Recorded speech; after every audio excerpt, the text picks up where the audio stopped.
नमस्ते dear students. इस video में अप्लाइड मैथमेटिक्स 3 का हम सिलेबस डिस्कस करेंगे। वीडियो का पीडीएफ आप टेलीग्राम ग्रुप खुशी फाउंडेशन एकेडमी से डाउनलोड कर सकते हैं। तो आइए सिलेबस स्टार्ट करते हैं। अप्लाइड मैथमेटिक्स 3 में आपकी टोटल 5 यूनिट्स है, जिसकी पहली यूनिट मैट्रिसेज यानी अव्यू है। ये यूनिट आपकी 17 नंबर की है। इस यूनिट का जो पहला चैप्टर है वो है algebra of matrices and inverse, right. Basically इस चैप्टर में आप मैट्रिक्स के ऑपरेशन पढ़ेंगे और मैट्रिक्स का यूज अलग अलग प्रॉब्लम्स में कैसे किया जाता है, ठीक है। उसके बाद आपका जो दूसरा चैप्टर है elementary row and column transformation. आपने डिटर्मिनेंट में रो और कॉलम ट्रांसफॉर्मेशन पढ़ा होगा। सिमिलर इसी टाइप का यहाँ पर भी रो और कॉलम ट्रांसफॉर्मेशन है। और इस ट्रांसफॉर्मेशन से आप क्या फाइंड आउट करते हैं, एक मैट्रिक्स का इनवर्स। इनवर्स का मतलब होता है व्युत्क्रम। अगर मैट्रिक्स ए है, कोई मैट्रिक्स एक ए है जिसको कि हम कैपिटल लेटर से डिनोट करते हैं, इसके इनवर्स को हम A raise to the power -1, right. इसे इनवर्स ऑफ ए पढ़ा जाता है, राइट। तो हम एलिमेंट्री रो और कॉलम ट्रांसफॉर्मेशन से बेसिकली ए इनवर्स फाइंड करते हैं, ठीक है, इनवर्स ऑफ अ मैट्रिक्स। उसके बाद आपका नेक्स्ट चैप्टर है linear dependence and rank of a matrix, ठीक है। रैंक ऑफ अ मैट्रिक्स से आप consistency of equation find out करते हैं, ठीक है। तो जब पढ़ा जाएगा तो देखा जाएगा। और जो पहली यूनिट का आखिरी चैप्टर है, जो कि चौथा चैप्टर है, वो है आइगन पेयर्स और केले हैमिल्टन थ्योरम। आइगन पेयर्स में बेसिकली आइगन वैल्यूज और आइगन वेक्टर्स होते हैं, ठीक है।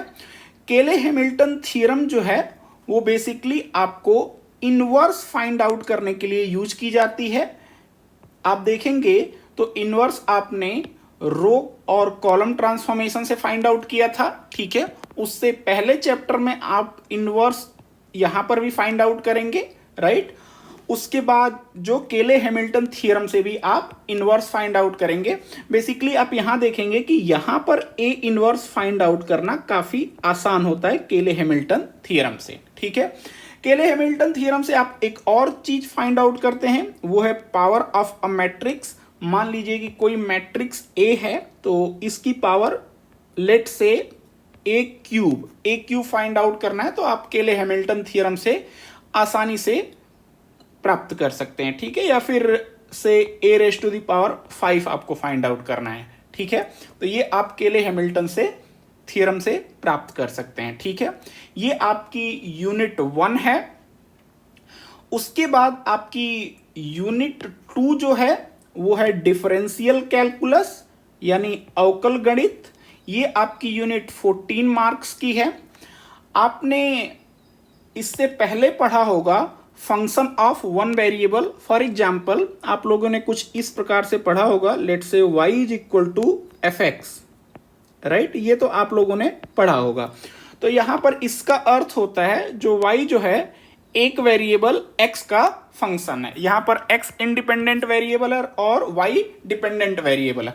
अब आप यहां पर पढ़ेंगे function of two variables, right. तो लेट से मैं मान लेता हूं z is function of two variable, let say x, y, ठीक है। तो आप यहां पर क्या देख रहे हैं कि जो z है वो अब x और y दोनों का फंक्शन है। फॉर एग्जाम्पल अगर मैं आपका एक रियल एग्जाम्पल से आपको समझाने की कोशिश करूं तो मान लीजिए कि ये एक रेक्टेंगल है, ठीक है, जिसकी लेंथ लेट से लंबाई जो है वो x है और ब्रेड्थ y है, राइट। तो इसकी एरिया आप क्या देख रहे हैं, इसकी जो एरिया होगी ये वो x और y दोनों पर डिपेंड करेगी, राइट। तो जो एरिया है तो यहां पर आप लिख सकते हैं कैपिटल A। एरिया जो है वो फंक्शन ऑफ x, y है, यानी x और y दोनों का फंक्शन है जो एरिया है। तो तो कुछ इसी प्रकार से यहाँ पर जो z वेरिएबल है वो x और y दोनों का फंक्शन है, राइट। इवन आप 3 वेरिएबल भी देखेंगे, फंक्शन ऑफ 3 वेरिएबल्स, वहाँ पर x y z भी आ जाएगा। लेट से इसको डिनोट करते हैं, मान लीजिए 3 वेरिएबल का फंक्शन है, फंक्शन ऑफ 3 वेरिएबल्स, तो लेट से u जो फंक्शन है वो 3 वेरिएबल का है, तो उसको डिनोट करते हैं x, y, z। ओके, तो ये फंक्शन ऑफ 3 वेरिएबल है। अब जब फंक्शन ऑफ 1 वेरिएबल था y equal to F X, तो आपने पढ़ा था ऑर्डिनरी डिफरेंशिएशन। अब चूंकि यहां पर जो z है वो x और y दो का फंक्शन है, या फिर जो u है वो 3 वेरिएबल x y z तीनों का फंक्शन है, तो यहां पर आप पढ़ेंगे partial differentiation, right. Partial differentiation, okay, वहां पर आप ऑर्डिनरी डिफरेंशिएशन पढ़ते हैं। पार्शियल डिफरेंशिएशन का मैं एक एग्जांपल छोटा सा बता देता हूं। Let's say z is a function of x, y, ठीक है, x, y है, तो लेट्स से इसको पार्शियल डिफरेंशिएशन को हम डेल से डिनोट करते हैं, अभी बता रहे हैं आपको। तो लेट्स से हम x के रिस्पेक्ट में डिफरेंशिएट कर रहे हैं, ठीक है, तो इसको डिनोट करेंगे del z over del x, right. इसका अर्थ होता है कि जो z का डिफरेंशिएशन है x के रिस्पेक्ट में है, उस समय ध्यान से सुनिएगा, इसे क्या पढ़ते हैं, differentiation of z with respect to x, और y उस समय कांस्टेंट रहता है, ठीक है। इस बात को ध्यान दीजिएगा, ठीक है। जब हम del z by del x निकाल रहे हैं उस केस में y कांस्टेंट है, राइट। इसी प्रकार से जब चूंकि आप देख रहे हैं यहां पर कि जो आप यहां पर क्या देख रहे हैं कि जो z है वो फंक्शन ऑफ x और y है, तो जैसे आपने del z by del x निकाला है, उसी प्रकार से del z over del y भी आप निकालते हैं। यही आपका पार्शियल डिफरेंशिएशन है। कैसे निकालते हैं जब पढ़ेंगे तो बताएंगे। Del z over del y, ध्यान रहे जब हम z का डिफरेंशिएशन y के रिस्पेक्ट में निकाल रहे हैं, यानी del z over del y, उस केस में आपका x कांस्टेंट है, राइट। तो ये बात ध्यान रखेंगे। तो ये आपका पार्शियल डिफरेंशिएशन है, राइट। डिटेल में डिस्कस बाद में करेंगे। उसके बाद जो अगला चैप्टर है आपका इस यूनिट का, यूनिट 2 का, वो है आपका वेक्टर कैलकुलस। वेक्टर कैलकुलस में अभी तक आप लोगों ने पहले पढ़ा होगा integration of 1 variable, for example integral F x D x, right, ये आपने पढ़ा होगा। लेकिन अब जो है आप पढ़ेंगे डबल और ट्रिपल इंटीग्रल, राइट। तो डबल इंटीग्रल का जो सिंबल होता है कुछ इस प्रकार से, ये है आपका। अब जो फंक्शन है वो x और y दोनों का होगा, तो ये हो गया आपका dx dy, right, double integral. इसी प्रकार से ट्रिपल इंटीग्रल को आप डिनोट करते हैं। मैं लिमिट यहां नहीं लिख रहा हूं, जब पढ़ाएंगे तो समझाएंगे उस टाइम पे x और y की लिमिट होती है, ठीक है। ठीक इसी प्रकार से जब ये ट्रिपल इंटीग्रल हो जाएगा तो उसे कुछ इस प्रकार से डिनोट करते हैं। 3 इंटीग्रल साइन हो जाएगा एफ एक्स, सॉरी अब ये 3 वेरिएबल का है, एफ एक्स वाई और जेड, और यहां पर आ जाएगा डी एक्स डी वाई और डी जेड, राइट। आप समझ रहे होंगे जब ये 3 वेरिएबल का हो गया तो डी एक्स डी वाई और डी जेड, ओके। उसके बाद आपकी नेक्स्ट यूनिट जो है यूनिट नंबर 3 है, वो डिफरेंशियल इक्वेशन यानी अवकल समीकरण। ये यूनिट आपकी 14 मार्क्स की है। इसमें आप देखेंगे कि ऑर्डर और डिग्री क्या होता है एक डिफरेंशियल इक्वेशन का, और पहले तो हम डिफरेंशियल इक्वेशन बनाएंगे कैसे, और जब डिफरेंशियल इक्वेशन फॉर्म हो गई तो उसका हम सॉल्यूशन कैसे फाइंड आउट करेंगे, राइट। तो बेसिकली डिफरेंशियल इक्वेशन और उसका सॉल्यूशंस है। तो उस डिफरेंशियल इक्वेशन में आपको जो पढ़ना है वो फर्स्ट ऑर्डर इक्वेशंस है और हायर ऑर्डर लीनियर इक्वेशन है, राइट, और इनका सॉल्यूशन। तो इनके सॉल्यूशन के कई तरीके होते हैं, फॉर एग्जांपल वेरिएबल सेपरेबल।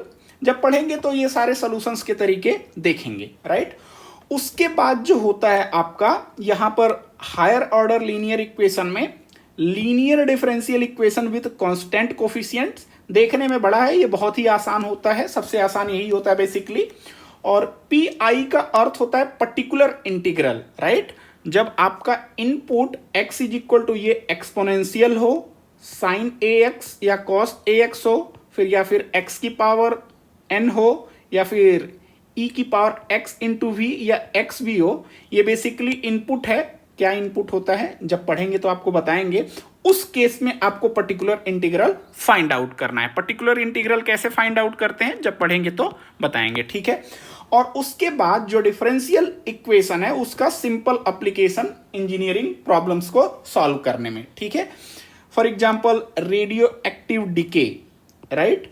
इस केस में कैसे आप डिफरेंशियल इक्वेशन को सॉल्व करते हैं और जैसे हाफ लाइफ टाइम आप कैसे बताते हैं, तो ये सारी चीजें हैं जब पढ़ेंगे तो डिटेल में डिस्कस करेंगे, ओके। तो बेसिकली इस यूनिट में आपका डिफरेंशियल इक्वेशन कैसे बनाते हैं, उनका सॉल्यूशन कैसे फाइंड आउट करते हैं और उनका एप्लीकेशन क्या है, ठीक।